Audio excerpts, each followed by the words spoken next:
டெய்லியும் லஞ்ச் பாக்ஸ்க்கு என்ன தான் செஞ்சு குடுக்குறதுன்னு யோசிச்சு டயர்ட் ஆயிட்டீங்கன்னா, இன்னைக்கு ஒரு பக்காவான ரெசிபில தான் நான் வந்திருக்கேன்.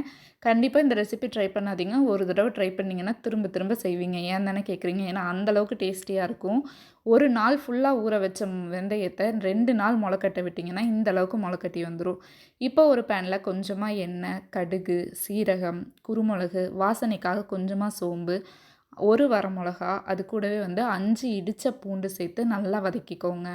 இந்த சாப்பாட்டில கொஞ்சம் கூட கசப்பு இருக்காதுங்க. ஏன்னா மொளக்கட்டும்போது அதில கொஞ்சமா இனிப்பு தன்மை வந்துரும். அதனால டேஸ்ட்டு சூப்பராவே இருக்கும். குழந்தைகளுக்கு கூட நம்பி செஞ்சு குடுக்கலாம்.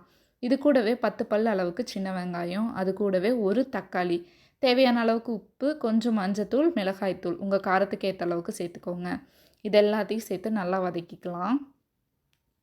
இப்போ இது கூடவே 1 கைப்பிடி அளவுக்கு புதினா சேர்த்துக்கிறேன். கூடவே கொஞ்சம் கருவேப்பிலை சேர்த்திக்கோங்க.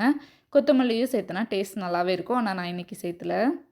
இதெல்லாம் சேர்த்து ஓரளவுக்கு வதங்கணுன்னா, இதில வந்து 2 கைப்பிடி அளவுக்கு வெந்தயம் சேர்த்துக்கலாம்.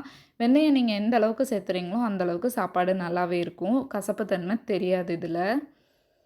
இப்போ 1 டம்ளர் அரிசிக்கு வந்து நான் 3 டம்ளர் தண்ணி வச்சிருக்கேன்.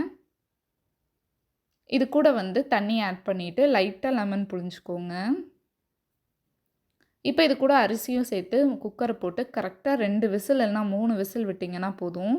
சூப்பரான வெந்தய சாப்பாடு ரெடி ஆயிரும். கண்டிப்பாக நீங்கள் ட்ரை பண்ணி பார்த்தீங்கன்னா, ஒரு தடவை செஞ்சீங்கன்னா திரும்ப திரும்ப செய்வீங்க. ஏன்னா இதோட டேஸ்ட் அந்த அளவுக்கு இருக்கும். கண்டிப்பாக நீங்கள் லஞ்ச் பாக்ஸ் குடுத்து விடுங்க. இந்த வீடியோ பிடிச்சிருந்தா லைக் பண்ணுங்கள், ஷேர் பண்ணுங்கள், கமெண்ட் பண்ணுங்கள்.